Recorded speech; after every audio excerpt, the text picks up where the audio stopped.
Audio Jungle.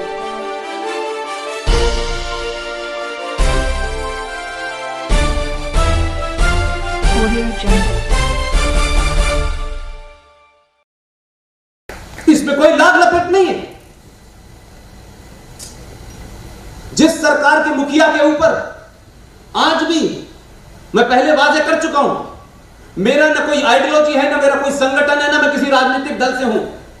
ये इनकी मोहब्बत है कि मुझे बुला लेते हैं और मैं इसलिए आता हूं कि मुझे आपसे बात करके अपनी बात कहनी है। इतना ही रिश्ता है मेरा। इस सरकार का मुखिया, उसका कंट्रडिक्शन देखिए। आरोप है कि उसने मुसलमानों का कत्ल किया।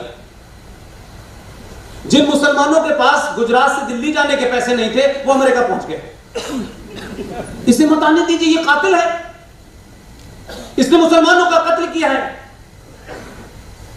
और झूठ बोला कि 1140 लोगों में कितने हिंदू मरे और कितने मुसलमान मरे और कितनी पुलिस की गोली से मरे। यह दाग उसके दामन पे लगा हुआ है, जबकि हिंदुस्तान की कोई इंस्टीट्यूशन ने उसको जिम्मेदार नहीं ठहराया। मैं ये डबल स्टैंडर्ड इसलिए आपको बताना चाहता हूं, इससे बाहर आ जाइए। 6 अगस्त को 35A और 370 हट गई है, लेकिन 6 अगस्त के बाद इस राष्ट्र के सामने बहुत बड़ी बड़ी चुनौतियां हैं, जिसके लिए समाज को खड़ा होना पड़ेगा। आप सोचिए कि मुसलमान भी उतने आजाद हैं जितना इस देश का हिंदू और पारसी और क्रिश्चियन आजाद है। कोई कहीं भी पढ़ के कहीं भी जा सकता है, उसके लिए कोई मनाही नहीं है कि तुम वहां मत जाओ। लेकिन जरा सोचिए कि जिस आदमी के दामन पे आपने इतने दाग लगाए हैं, उसी में महाराष्ट्र और केरला के इंजीनियरिंग किए हुए लड़के, MBA करे हुए लड़के, MBBS करे हुए लड़के रात रात के अंधेरे में जाली डॉक्यूमेंट बना बना करके IS में शामिल होने के लिए कोई सीरिया भाग रहा है, कोई लीबिया भाग रहा है। और ये जिसके दामन पे दाग है कि ये हिंदू है, मुसलमानों के बहुत खिलाफ है, वही शख्स अपनी सरकार की सारी एजेंसियां मिला करके कहता है इनको रोको, इनको पकड़ो, इनको समझाओ, इनकी काउंसलिंग करो। उसके बाद भी वो सेकुलर नहीं है। इस देश में हर छोटी छोटी बात के ऊपर दंगा होता है, हर छोटी छोटी बात के ऊपर कोई भी कुछ बोल देता है। एक पागल रामपुर में है, एक हैदराबाद में है, एक आसाम में है, अब कुछ मैंने सुना है कि आपके साउथ इंडिया में भी है। भरूच में एक जो है, एक मुंशी है कांग्रेस पार्टी में, उसके बारे में भी सबको पता है। इस सब के बावजूद आज भी भारत के अंदर लोगों ने इतने सब कुछ हो जाने के बाद वहां भी प्रतिक्रिया नहीं दी है। जहां आपने मालदा बना दिया है, रामपुर बना दिया है, अलीगढ़ बना दिया है, करीमगंज बना दिया है, कैराना बना दिया है, 500 जगह इस देश में कश्मीर बन चुका है। और भीड़ तंत्र को लगता है कि हम भीड़ से डरा लेंगे। इस देश में एक रैली मैंने किसी मुसलमान की नहीं देखी, कोई मुसलमानों का वो इदारा नहीं देखा जो जमीयत उलेमा हिंद के नाम से सहारनपुर में, देवबंद में बना हुआ है। कोई बरेली में नहीं देखा मैंने, कोई अहले हदीस नहीं देखी मैंने। 72 फिरके हैं मुसलमानों के, अलग अलग तरीके की टोपियां हैं, अलग अलग तरीके के पजामे हैं, सब कुछ एक है, अल्लाह एक है, कुरान एक है, कुरान का हवाला दिया जाता है। लेकिन एक रैली मुझे बताइए, एक प्रेस कॉन्फ्रेंस मुझे बताइए, एक पर्चा बताइए झूठे के लिए, मक्कारी के लिए कुछ आंसू भी अगर किसी लोगों ने निकाले होते तो मैं कहता कि जो दर्द मेरा है वो इनका है, लिहाजा कोई फर्क नहीं पड़ता। 5.5 लाख कश्मीरी हिंदू पंडितों को मारा गया, एक पूरे देश में कहीं कोई धरना प्रदर्शन नहीं हुआ।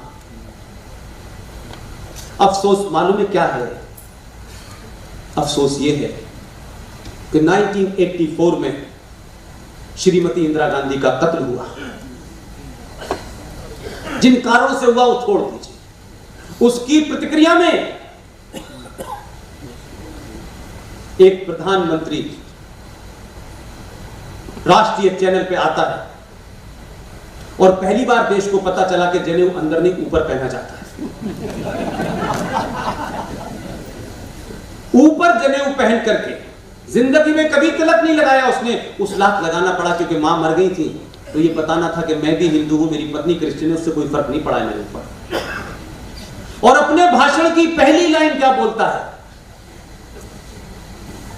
कि जब कोई बहुत बड़ा पेड़ गिरता है तो धरती हिल जाती है।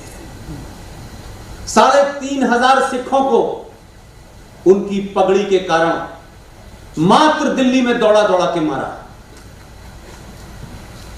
4 भाई ऐसे हैं, उसके परिवार को जानता हूं। चारों जवान लड़के, उस जमाने बड़े बड़े बक्से होते थे जिसमें अक्सर लोग गेहूं और रजाई करते, उसमें बंद कर दिया था। भीड़ निकल गई थी। उस वक्त भी लोग मजहब देख रहे थे। भीड़ को बुलाया नहीं, बक्से में बंद है। उन्होंने बक्से में छेद करके आग लगा दी। ये जघन्य अपराध दिल्ली में हुआ। क्या मैं एक सवाल पूछ सकता हूं? भारत की माइनॉरिटी में सिख मात्र 2.5% है। 2.5% सिख हैं और इस देश की टोटल पॉपुलेशन की 19% मुसलमान है। सेकंड लार्जेस्ट मेजॉरिटी है इस देश के अंदर, जिनको अपने मुसलमान होने और अपनी माइनॉरिटी होने पे दिन रात चिंता रहती है। क्या ये उनका फर्ज नहीं था?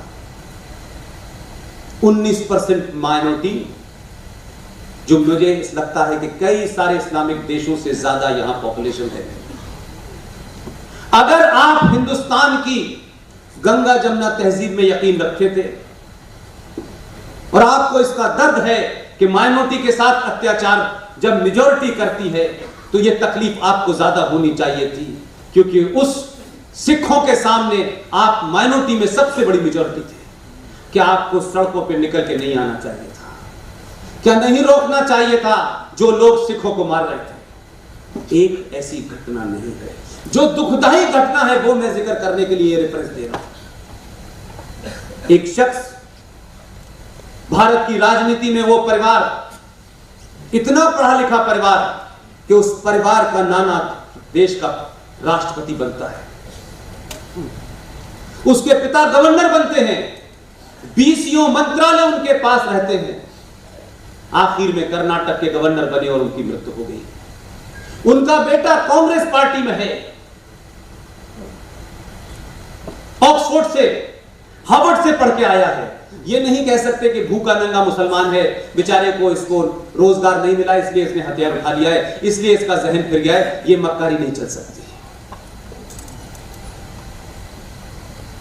हिंदुस्तान के सुप्रीम कोर्ट का जाना माना लॉयर है, लॉ मिनिस्टर भी बनता है।